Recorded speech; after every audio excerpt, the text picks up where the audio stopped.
मेरे प्रिय आत्मन, अहिंसा, अपरिग्रह, अचौरी, 3 महाव्रतों पर हमने विचार किया है। आज चौथा व्रत है अकाम। काम मनुष्य की सर्वाधिक महत्वपूर्ण ऊर्जा का नाम है। जिन 3 व्रतों की हमने बात की, उन सब के आधार में काम की शक्ति ही काम करती है। यदि काम सफल हो जाए तो परिग्रह बन जाता है। यदि काम स्वयं की हीनता से विफल हो जाए तो चोरी बन जाता है। यदि काम दूसरे के कारण से विफल हो जाए तो हिंसा बन जाता है। काम के मार्ग पर, कामना के मार्ग पर, इच्छा के मार्ग पर अगर कोई बाधा बनता हो तो काम हिंसक हो उठता है। अगर कोई बाधा न हो, भीतर की ही क्षमता बाधा बनती हो तो काम चोर हो जाता है। और अगर कोई बाधा न हो, भीतर की कोई अक्षमता न हो और काम सफल हो जाए तो परिग्रह बन जाता है। इस काम को गहरे से समझना जरूरी है। मनुष्य एक ऊर्जा है, एक एनर्जी है। इस जगत में ऊर्जा, एनर्जी के अतिरिक्त और कुछ भी नहीं है। समस्त जीवन एक ऊर्जा है। वे दिन लद गए जब कुछ लोग कहते थे कि पदार्थ है। वे दिन समाप्त हो गए। नीत्शे ने इस सदी के प्रारंभ होते समय में कहा था कि ईश्वर मर गया है, लेकिन यह सदी अभी पूरी नहीं हो पाई। ईश्वर तो नहीं मरा, पदार्थ मर गया है। Matter is dead. मर गया है कहना भी ठीक नहीं है। पदार्थ कभी था ही नहीं, वो हमारा भ्रम था, दिखाई पड़ता था। अब वैज्ञानिक कहते हैं कि पदार्थ सिर्फ सघन हो गई ऊर्जा है, कंडेंस्ड एनर्जी है। पदार्थ जैसी कोई चीज ही जगत में नहीं है। वो जो पत्थर है, इतना कठोर, इतना स्पष्ट, इतना सब्सटेंशियल, वो भी नहीं है। वो भी विद्युत की धाराओं का सघन हो गया रूप है। आज सारा जगत विज्ञान की दृष्टि में ऊर्जा का समूह है, एनर्जी है। धर्म की दृष्टि में सदा से यही था। धर्म उस शक्ति को परमात्मा का नाम देता था। विज्ञान उस शक्ति को अभी एनर्जी, शक्ति मात्र ही कह रहा है। थोड़ा विज्ञान और आगे बढ़ेगा तो उसे एक भूल और टूट जाएगी।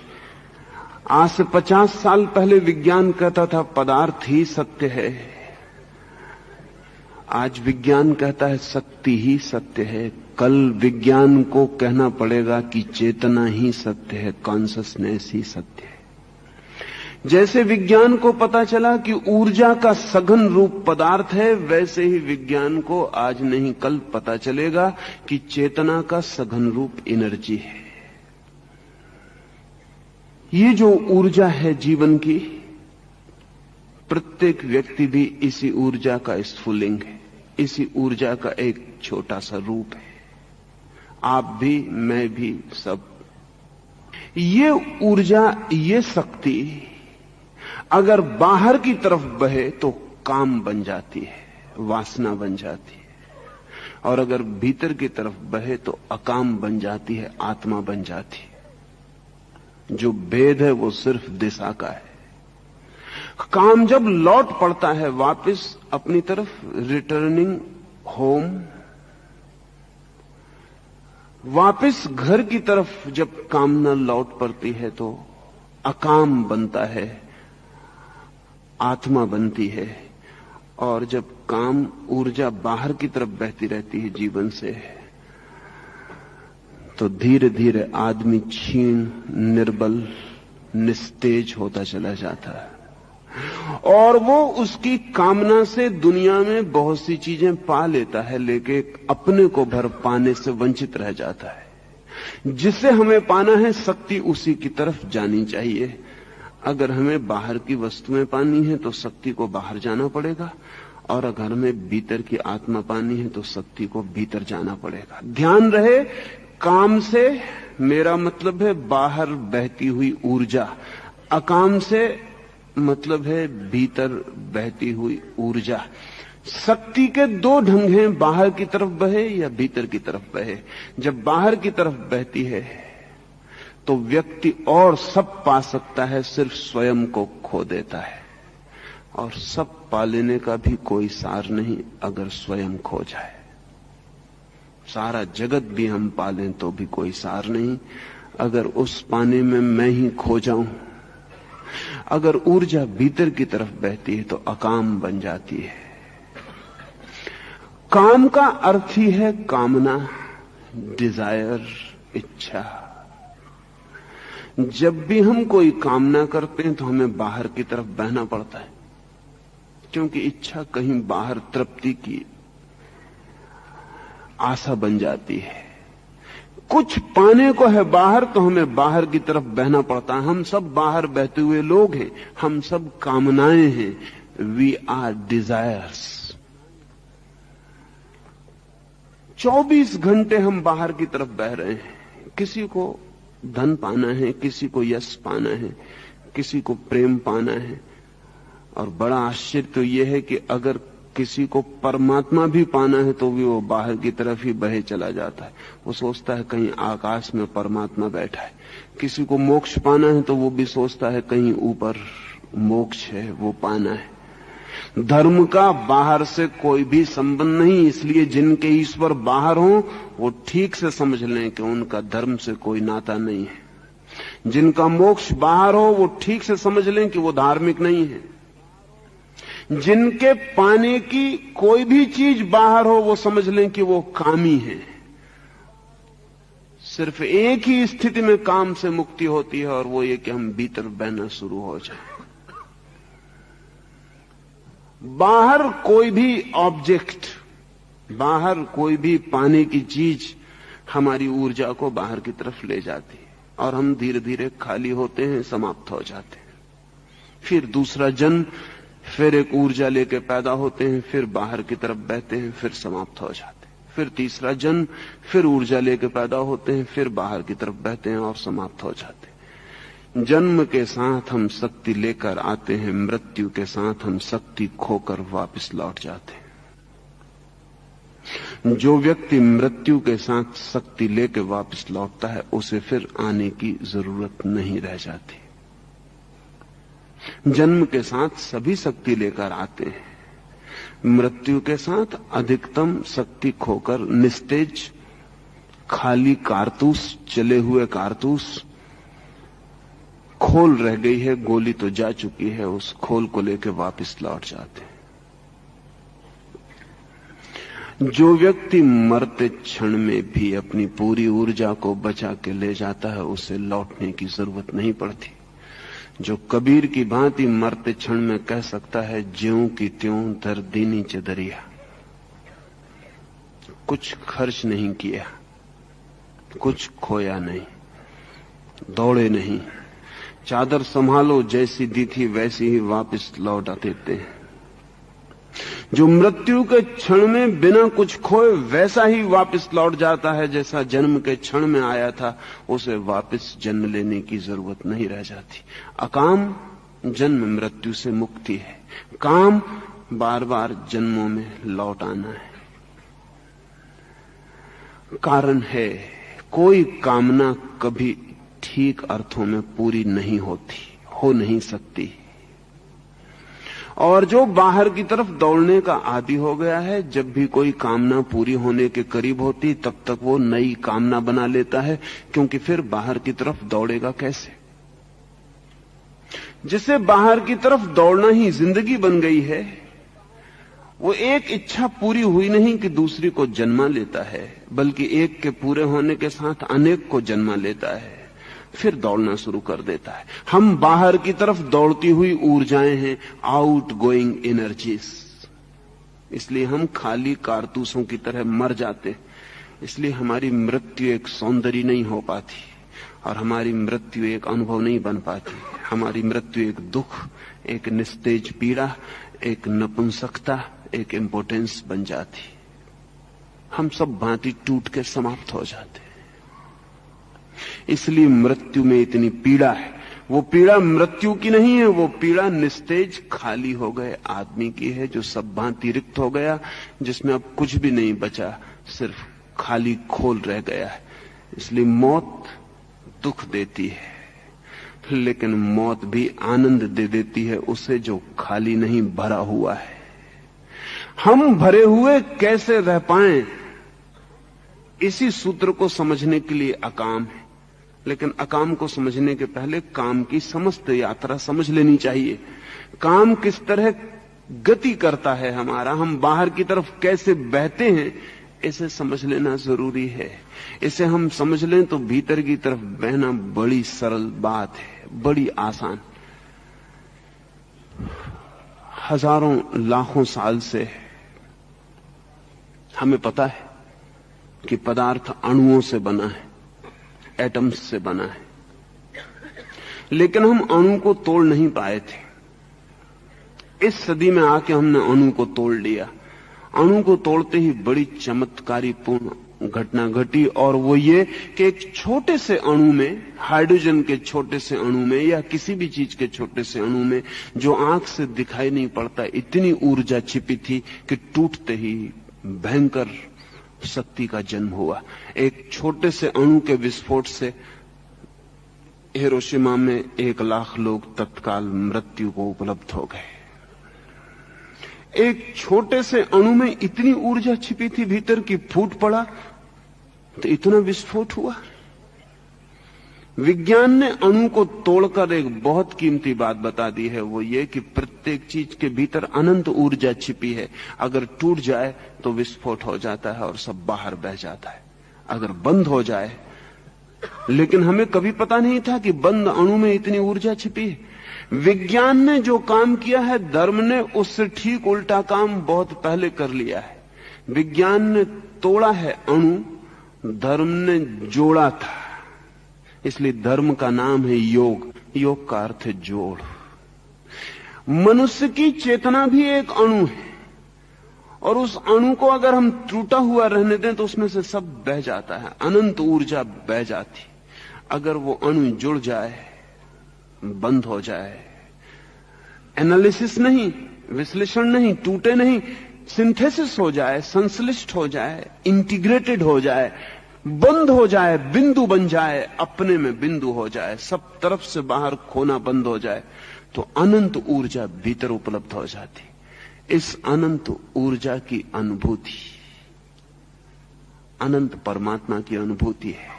इस अनंत ऊर्जा का अनुभव अनंत आनंद का अनुभव है। इस अनंत ऊर्जा का अनुभव अनंत वीर्य का अनुभव है। इस अनंत ऊर्जा के अनुभव के बाद फिर कुछ अनुभव करने को शेष नहीं रह जाता है, सब अनुभव हो जाता है। लेकिन समझना चाहिए कि आदमी टूटा हुआ अणु है, चेतना का टूटा हुआ अणु है। उसमें छेद है, जैसे कोई छेद वाली बाल्टी से पानी भरता हो। पानी भरा हुआ दिखाई पड़ता है जब बाल्टी पानी में डूबी होती। जैसे ही पानी बाल्टी के बाहर निकली कि खाली होनी शुरू हो जाती। छेद हैं चारों तरफ, ऊपर तक आते आते सिर्फ पानी के गिरने का शोरगुल भर होता है, पानी आता नहीं, खाली बाल्टी वापस लौट आती। जन्म के क्षण में हम सब ऊर्जा से भरे हुए होते हैं। जब तक जन्म नहीं हुआ तब तक हम भरी बाल्टी होते हैं। जन्म के साथ ही बाल्टी ऊपर उठी कुएं से और गिरना शुरू हुआ। अगर ठीक से समझें तो जन्म के साथ ही हमारा मरना शुरू हो जाता है। हम में से कुछ रिक्त होना, खाली होना शुरू हो जाता है। हम फूटी बाल्टी की तरह खाली होने लगते हैं। जन्म का पहला क्षण मरने की शुरुआत है, खाली होना शुरू हो गया। इसलिए जन्म के पहले क्षण के बाद ही प्रत्येक व्यक्ति मरने के योग्य हो जाता है। कभी भी मर सकता है। अब ये बात दूसरी है कि योग्यता वो कब पूरी करेगा। फिर जीवन भर हम खाली खाली खाली होते चले जाते हैं। थोड़ा बहुत जो जिंदगी में हमें भरेपन का अनुभव होता है वो शायद सुबह जब हम रात के बाद उठते हैं तो थोड़ी देर को लगता है कि कुछ भरे हैं। रात भर में ऊर्जा थोड़ी सी संकलित हो पाती है क्योंकि इंद्रियों के द्वार बंद हो जाते हैं, आंखें बंद हो जाती हैं, हाथ शिथिल पड़ जाते हैं, कान सुनते नहीं, ओंठ बोलते नहीं, नाक सूंघती नहीं, सब बंद हो जाता है, द्वार बंद हो जाते हैं। इसलिए सुबह एक ताजगी मालूम पड़ती है। वो ताजगी रात थोड़ी सी ऊर्जा के ठहर जाने के कारण पता चल रही है।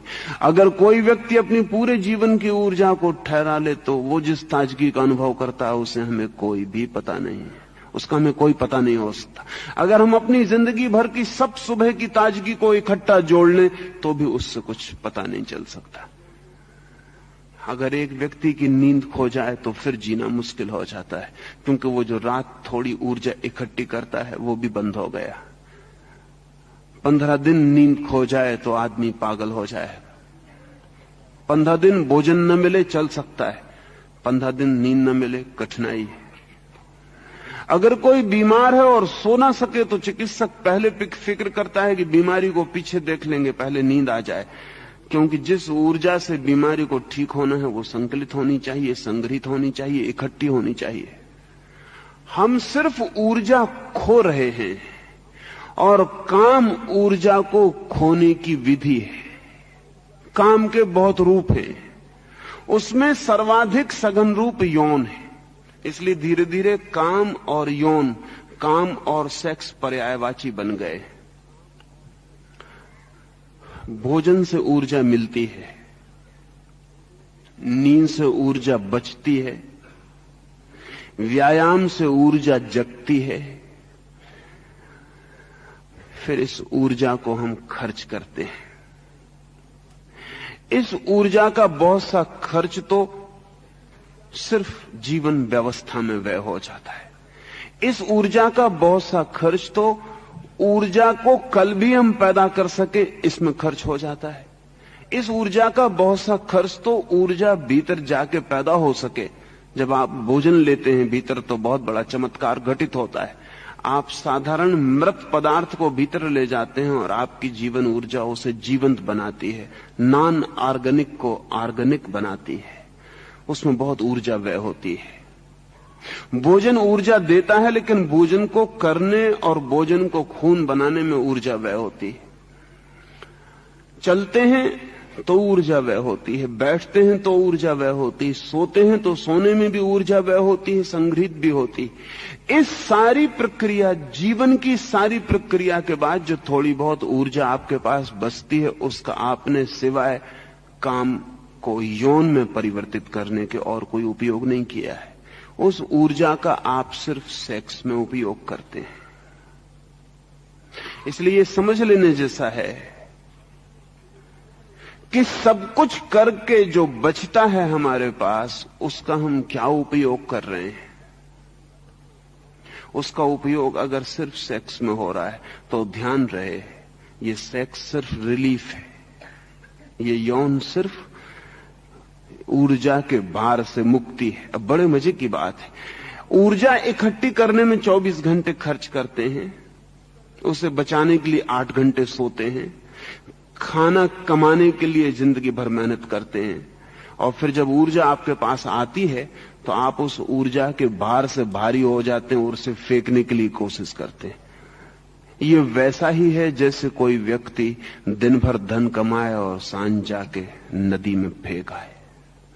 क्योंकि दिन भर धन कमाने के लिए पागल रहे, सांझ पाए कि धन थैली को बोझिल कर दिया है और अब बोझ बुरा मालूम पड़ता है, तो बोझ से खाली हो ले और नदी में फेंक आए। हम ऊर्जा इकट्ठी करते हैं, पहले ऊर्जा न हो तो उसका श्रम करते हैं, और जब ऊर्जा पास में आ जाए तो ऊर्जा बोझिल हो जाती, बर्डनसम हो जाती, चित्त पर भारी हो जाती, फिर उसको फेंकना पड़ता है। सेक्स ऊर्जा को फेंकने के लिए हम उपयोग में लाते हैं, वो सिर्फ रिलीफ है, उससे फिर हम फिर खाली हो जाते हैं। अब बड़ी एब्सर्ड जिंदगी है आदमी की, कल सुबह उठ के फिर वो ऊर्जा इकट्ठा करने में लगेगा। कल सांझ तक वो फिर ऊर्जा इकट्ठी करेगा, और जब उसके पास ऊर्जा इकट्ठी हो जाएगा तो उसको फिर फेंक के रिलीफ पाएगा। अजीब पागलपन है, इकट्ठा करना फेंकना, इकट्ठा करना फेंकना। अर्थ क्या होगा इस जिंदगी का? प्रयोजन क्या होगा इस जिंदगी में? पाएंगे क्या इस जिंदगी में?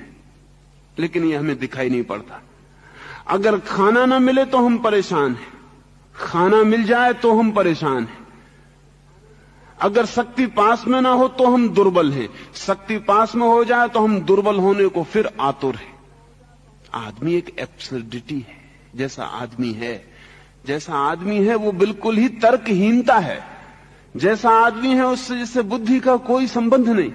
जैसे कि कोई झरना सिर्फ इसीलिए सरोवर बन रहा हो कि जब बन जाए तो दीवारें टूट के और बह जाए, और जब दीवारें टूट जाएं तो फिर दीवारें बनाई जाएं, फिर झरना भरा जाए, फिर तोड़ा जाए। जिंदगी भर हम इकट्ठा करते और खोते। ये जिंदगी नहीं हो सकती, कहीं भूल हो रही है। ऊर्जा को इकट्ठा करना तो ठीक है, लेकिन खोने के लिए ही इकट्ठा करना बहुत बेमानी, बहुत मीनिंगलेस है। अगर कोई आदमी कहे कि मैं इसलिए जन्म लेता हूं कि मर जाऊं, तो हम कहेंगे कि पागल हो। अगर कोई आदमी कहे कि मैं इसीलिए इकट्ठा करता हूं कि खो दूं, तो हम कहेंगे तुम पागल हो। कोई आदमी कहे मैं इसीलिए मकान बनाता हूं कि गिरा दूं, तो हम कहेंगे तुम्हारा दिमाग ठीक नहीं। लेकिन हम सबकी खुद की क्या हालत है? जिंदगी में हम करते क्या हैं, क्या कर रहे हैं? हम जो भी इकट्ठा करते हैं खोने के लिए इकट्ठा करते हैं। लेकिन शायद हमने कभी इस तरह सोचा नहीं कि हम जो भी इकट्ठा करते हैं वो खोने के लिए इकट्ठा करते हैं। इसलिए साधु सन्यासी हमसे उल्टा काम शुरू करते हैं। वो इकट्ठा करना कम कर देते हैं जिसमें कि खोने के लिए मौका न रह जाए, लेकिन उससे कोई फर्क नहीं पड़ता। एक आदमी 2 पैसे कमाता है, सांझ नदी में फेंक आता है। दूसरा आदमी इस डर से कि सांझ नदी में फेंकने से बच सकूं कमाता ही नहीं। लेकिन सांझ को दोनों एक से दरिद्र होते हैं। फेंकने वाला भी के पास 2 पैसे नहीं होते, जिसने कमाया नहीं हो उसके पास भी 2 पैसे नहीं होते। ये दोनों दीन होते। आप जिस जिस ढंग से ऊर्जा कमाते हैं और काम में व्यय कर देते हैं, यौन में व्यय कर देते हैं, सन्यासी डर के ऊर्जा कमाना बंद कर देता, उपवास करता है, खाना कम खाता है, अपने शरीर में इतनी ही शक्ति पैदा करता है जितना रोजमर्रा के काम में आ जाए, अतिरिक्त ना बचे। अतिरिक्त बचे तो वो मुश्किल में पड़ जाएगा, क्योंकि फिर वो आपका ही काम उसको करना पड़ेगा। लेकिन इससे कोई फर्क नहीं पड़ता। आप कमा के खो देते हैं, वो कमाता ही नहीं ताकि खोना ना पड़े, लेकिन इससे कुछ ऊर्जा बचती नहीं। अभी अमेरिका के एक विज्ञानशाला में वे एक प्रयोग कर रहे थे, वो हिंदुस्तान भर के सन्यासियों को ठीक से समझ लेना चाहिए। 30 विद्यार्थियों को 1 महीने तक भूखा रखा गया और ये समझने की कोशिश की गई कि भूख और सेक्स का क्या संबंध है, भूख से और यौन का क्या संबंध है। बड़े अद्भुत परिणाम हुए। पहले 7 दिनों में जब उन्हें भूखा रखा गया तो उनकी यौन प्रवृत्ति तीव्र हो गई, उनकी सेक्सुअलिटी बढ़ गई। लेकिन 7 दिन के बाद फिर उनकी यौन प्रवृत्ति कम होती चली गई। 15वें दिन उनके सामने नंगे चित्र भी रखे जाएं स्त्रियों के तो वे उत्सुक ना रहे। किसी भी तरह उनको भड़काया जाए वो को रस ना लें। 30 दिन पूरे होते होते उन 30 युवकों में किसी तरह की काम वासना नहीं रह गई, किसी तरह का यौन नहीं रह सकता। वे बिल्कुल ठंडे कोल्ड हो गए, फ्रोजन, जम गए बिल्कुल। उनको हिलाने का कोई उपाय ना रहा, सेक्स जैसे विदा हो गया। फिर उनको भोजन दिया गया। 7 दिन में फिर वापस लौटना शुरू हो गए। 15 दिन तक वो अपनी जगह वापस लौट गए जहां थे। 30 दिन तक वो फिर सामान्य व्यक्ति थे, वही रस, वही यौन, वही वासना फिर उनको पकड़ ली। हुआ क्या? यौन नष्ट नहीं हुआ, सिर्फ यौन को जो अतिरिक्त ऊर्जा चाहिए वो नहीं मिली। सांप तो जिंदा रहा, लेकिन चलने की ताकत ना रही। सांप पड़ गया, बेहोश पड़ा रहा, प्रतीक्षा करता रहा कि जब शक्ति मिले तो चलूं।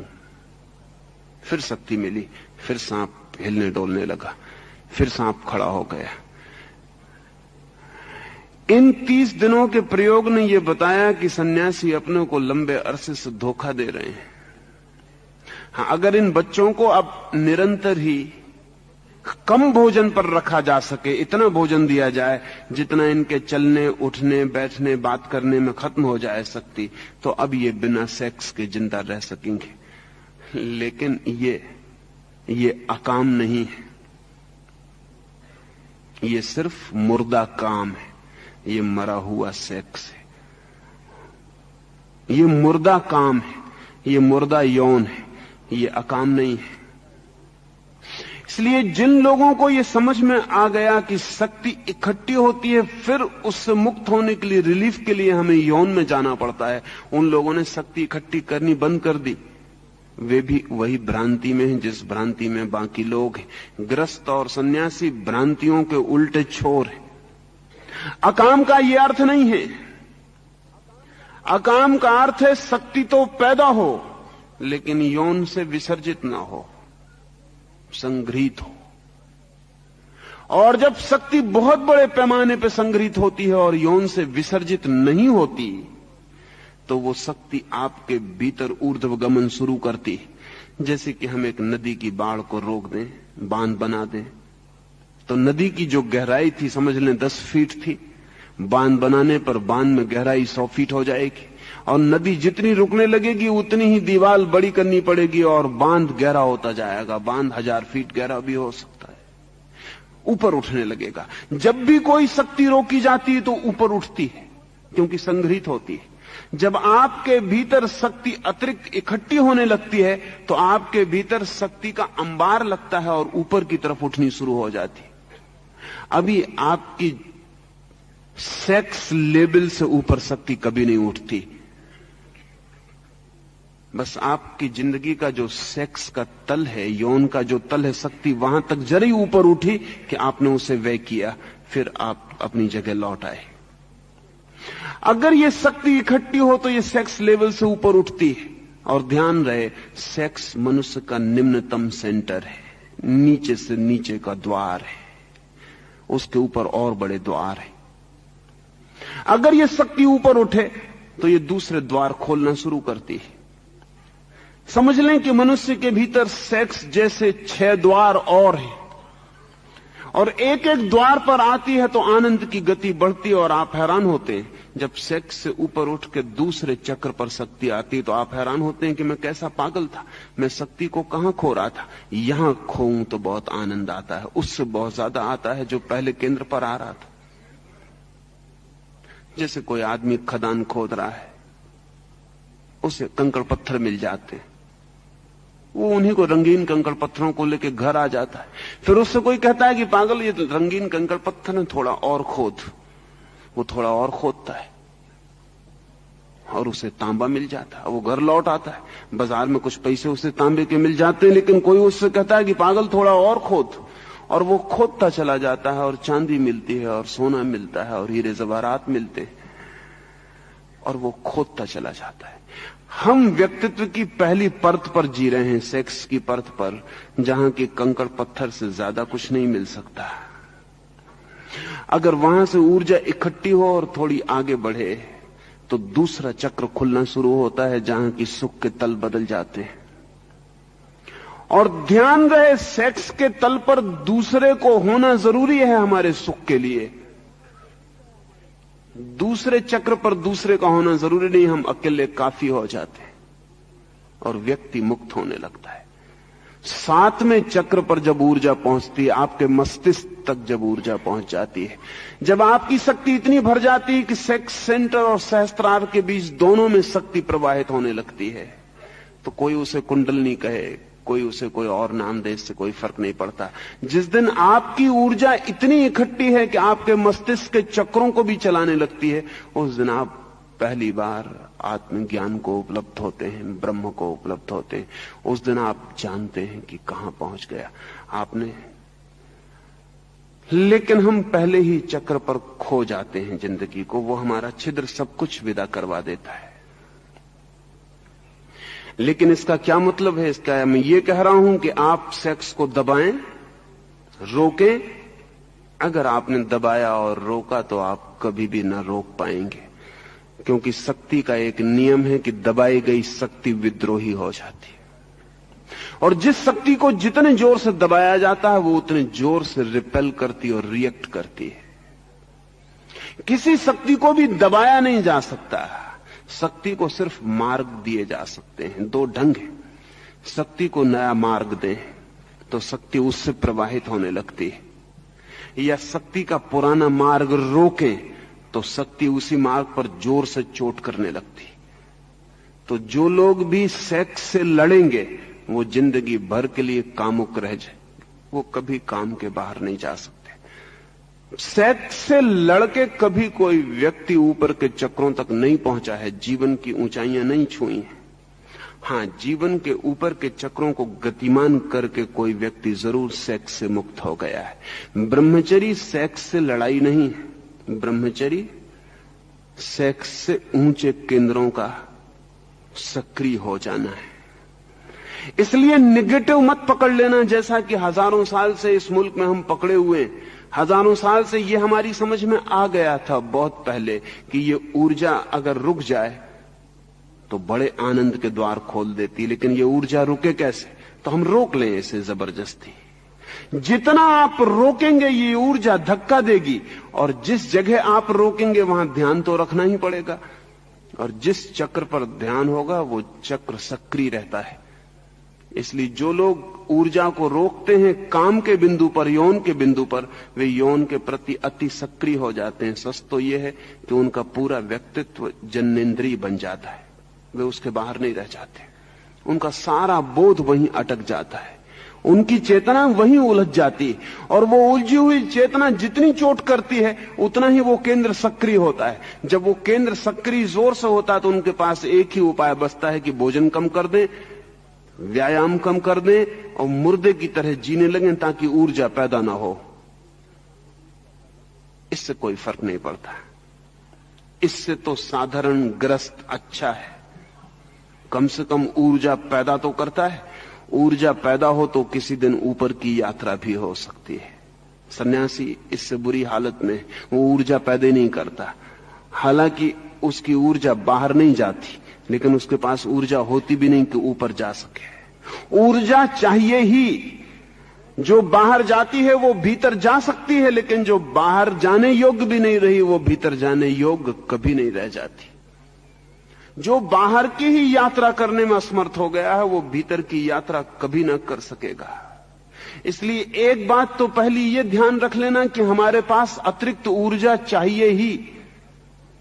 तो ऊर्जा को पैदा करने का तो पूरा इंतजाम होना चाहिए, लेकिन ऊर्जा को नई दिशाएं देने का भी इंतजाम होना चाहिए। वो मैं 2-3 सूत्र आपसे कहूं कि इस ऊर्जा को नई दिशाएं कैसे मिलती हैं।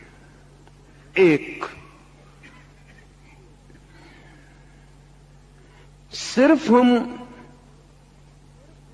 वर्तमान में जी सकें तो ऊर्जा इकट्ठी होती है और ऊपर की तरफ चलनी शुरू हो जाती है। एक पहला सूत्र, लिविंग इन द प्रेजेंट। जो आदमी भी बहुत कल का सोचता है और परसों का सोचता है और आने का सोचता है और भविष्य में जीने की कोशिश करता है, उसकी ऊर्जा बह जाती, क्योंकि भविष्य है दूर, और भविष्य से हमारा जो संबंध है वो कामना का ही हो सकता है और कोई संबंध नहीं हो सकता। भविष्य है नहीं, भविष्य होगा, और होगा से हमारा संबंध सिर्फ वासना का हो सकता है, डिजायर का हो सकता है, और कोई संबंध नहीं हो सकता। इसलिए जीसस एक गांव के पास से गुजर रहे हैं और वो अपने शिष्यों को कहते हैं, देखते हो ये लिली के खिले हुए फूल? उन शिष्यों ने कहा देखते हैं। जीसस ने कहा कि देखो इनका सौंदर्य, देखो इनका खिलना, देखो इनका आनंद। और जीसस ने कहा कि सोलोमन, सम्राट सोलोमन, जो अपने वैभव के पूर्ण शिखर पर था और जिसके पास सारी पृथ्वी की संपत्ति थी, वो अपने वैभव के पूर्ण शिखर पर भी इतना सुंदर न था जितने ये लिली के जंगली फूल सुंदर है। किसी ने पूछा लेकिन ऐसा क्यों है? तो जीसस ने कहा सोलोमन हमेशा भविष्य में जी रहा था, ये फूल अभी जी रहे हैं। इनकी ऊर्जा को कामना बनने का मौका नहीं है, इनकी ऊर्जा जीवन बन रही है। ध्यान रहे, जब भी हम ऊर्जा को कामना बनाते हैं तो भविष्य के कारण बनाते हैं। कामना अर्थात फ्यूचर ओरिएंटेशन।